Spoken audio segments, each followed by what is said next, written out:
Hello बच्चों, स्वागत है आपके अपने परिवार एग्जाम पीक पावर में।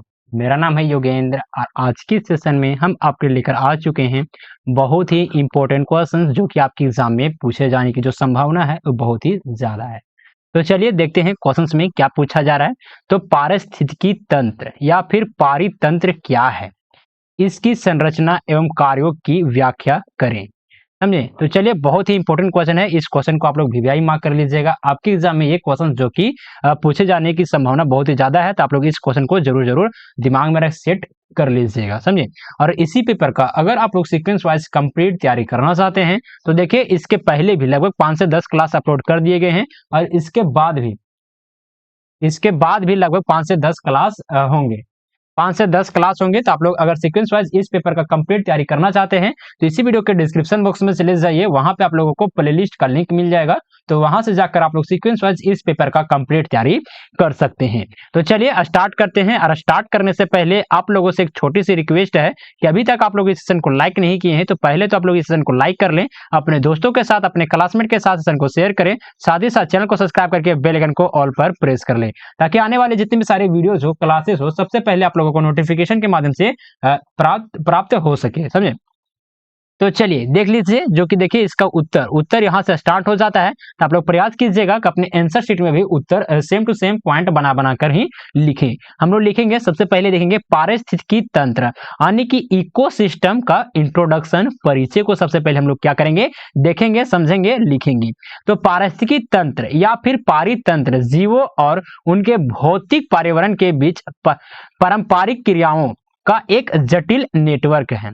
इनमें जीवित या फिर जैविक घटक जैसे पौधे, जानवर और सूक्ष्म जीव तथा निर्जीव या जैविक घटक जैसे कि मिट्टी हो गया, पानी हो गया, वायु और सूर्य का प्रकाश शामिल होते हैं। इन सभी घटकों के बीच ऊर्जा और पोषक तत्वों का प्रवाह होता है जो इसे एक संतुलित इकाई बनाते हैं। आगे देखेंगे पारिस्थितिकी तंत्र की संरचना। पारिस्थितिकी तंत्र की संरचना किस प्रकार से होती है, तो चलिए इसे भी हम लोग समझते हैं। पारिस्थितिकी तंत्र की संरचना को मुख्य 2 घटकों में विभाजित किया जा सकता है। सबसे फर्स्ट में देखेंगे क्या, तो जैविक घटक यानी कि बायोटिक कंपोनेंट्स। इसमें किस प्रकार से होता है, तो यह उन सभी जीवों को मिलकर बनता है जो पारिस्थितिकी तंत्र में रहते हैं। इसे 3 भागों में विभाजित किया जा सकता है। सबसे फर्स्ट में देखेंगे क्या, तो उत्पादक किस प्रकार से, तो हरे पौधे और शैवाल जो प्रकाश संश्लेषण द्वारा भोजन बनाते हैं। नेक्स्ट में देखेंगे यह ऊर्जा का प्रमुख स्रोत होता है। आगे आ जाते हैं, नेक्स्ट में देखेंगे उपभोक्ता किस प्रकार से, तो वे जीव जो उत्पादकों या अन्य उपभोक्ताओं पर निर्भर करते हैं। इनमें इसे 3 भागों में बांटा जा सकता है। सबसे फर्स्ट में देखेंगे शाकाहारी, मांसाहारी और सर्वाहारी। ये क्या है, तो ये 3 में हम लोग बांटेंगे किसको, तो उपभोक्ता को। शाकाहारी किसे कहा जाता है, यानी कि हर्बीवोरस, जिसमें से हो जाएगा गाय, हिरण, समझे ना, बकरी, इस सब के सभी के क्या हो जाएंगे, तो शाकाहारी हो जाते हैं। नेक्स्ट में देखेंगे मांसाहारी यानी कि कार्निवोरस किसे कहा जाता है, यानी कि वैसे जानवर, वैसे जीव जो सिर्फ और सिर्फ मांस को ही खाते हैं, उसी को क्या कहा जाता है, तो मांसाहारी कहा जाता है। जैसे हो जाएगा बाघ और शेर। नेक्स्ट में आ जाते हैं सर्वाहारी यानी कि ओमनीवोरस किसे कहा जाता है, जो मांस को भी खाता हो और फिर साग सब्जी को भी खाता हो, उसी को क्या कहा जाता है, तो सर्वाहारी कहा जाता है। जैसे कि मनुष्य हो गया, भालू हो जाता है। आगे देखेंगे, नेक्स्ट पॉइंट आ जाता है अपघटक किसे कहा जाता है, तो जीव जैसे कवक और बैक्टीरिया जो मृत जीवों को विघटित करके पोषक तत्वों को मिट्टी में वापस भेजते हैं। ये क्या हो जाते हैं, ये क्या कहलाते हैं, तो अपघटक कहलाते हैं। नेक्स्ट में आ जाते हैं यह जैविक घटक। यह जैविक घटक किसे कहा जाता है? तो इसमें पर्यावरण के भौतिक और रासायनिक तत्व शामिल होते हैं। प्रमुख जैविक घटक कौन कौन से हैं? तो मिट्टी हो जाता है, जल हो जाता है, प्रकाश हो जाता है, समझे ना, वायु हो जाता है, तापमान हो जाता है। तो चलिए एक एक कर हम लोग इसे समझेंगे। मिट्टी यानी कि सोइल पौधे के पोषण और पानी के लिए आवश्यक है। पौधे के लिए क्या? तो पोषण और पानी के लिए आवश्यक है क्या? तो मिट्टी। चलिए अब आगे जाते हैं। जल आने की वाटर सभी जीवों के लिए क्या है? तो जीवनदायी है। जल क्या है? तो सभी जीवों के लिए क्या है? तो जीवनदायी है। आगे आ जाते हैं प्रकाश यानी कि लाइट। प्रकाश संश्लेषण का स्रोत जो कि क्या है? तो प्रकाश है, लाइट है, सूर्य की प्रकाश है। आगे आ जाते हैं वायु यानी कि एयर। जीवन के लिए ऑक्सीजन और कार्बन डाइऑक्साइड प्रदान करती है। जीवन के लिए क्या करता है? तो ऑक्सीजन और कार्बन डाइऑक्साइड क्या करते हैं? तो प्रदान करता है। ऑक्सीजन मनुष्यों के लिए करता है, जानवरों के लिए, और कार्बन डाइऑक्साइड करता है पेड़ पौधों के लिए। आगे आ जाते हैं तापमान। तापमान किस प्रकार से है? तो पारिस्थितिकी तंत्र के संचालन को प्रभावित करता है। कौन? तो तापमान, टेम्परेचर। आगे आ जाते हैं, आगे देखेंगे क्या? तो पारिस्थितिकी तंत्र के कार्य। पारिस्थितिकी तंत्र के किस प्रकार से कार्य हैं? तो चलिए इसे भी हम लोग समझते हैं, देखते हैं। तो पारिस्थितिकी तंत्र विभिन्न प्रक्रियाओं और कार्यों के माध्यम से संतुलन बनाए रखता है। इसके मुख्य कारण क्या है? कार्य क्या है? तो निम्नलिखित है। तो चलिए एक एक कर हम लोग देखेंगे। ऊर्जा प्रवाह, एनर्जी फ्लो, सूर्य से उत्पादकों तक ऊर्जा का प्रवाह क्या हो जाएगा? तो ऊर्जा प्रवाह क्या है? तो पारिस्थितिकी तंत्र का क्या है? तो कार्य है, इसका वर्क है क्या? तो ऊर्जा प्रवाह। ऊर्जा प्रवाह क्या होता है? तो सूर्य से उत्पादक को तक ऊर्जा का क्या करता है? तो प्रवाह। आगे देखेंगे ऊर्जा खाद्य श्रृंखला और खाद्य जल के माध्यम से उपभोक्ताओं तक पहुंचती है। आगे आ जाते हैं, आगे देखेंगे, नेक्स्ट में देखेंगे क्या? तो प्रत्येक ट्रैफिक स्तर पर ऊर्जा का 90% उपयोग होता है और केवल 10% अगले स्तर तक पहुंचती है। समझे? आगे आ जाते हैं क्या? आगे देखेंगे, नेक्स्ट में आ जाता है पोषक चक्र। पोषक चक्र किस प्रकार से है?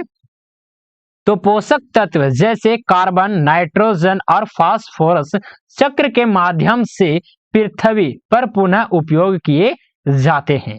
नेक्स्ट में आ जाते हैं संतुलन बनाए रखना।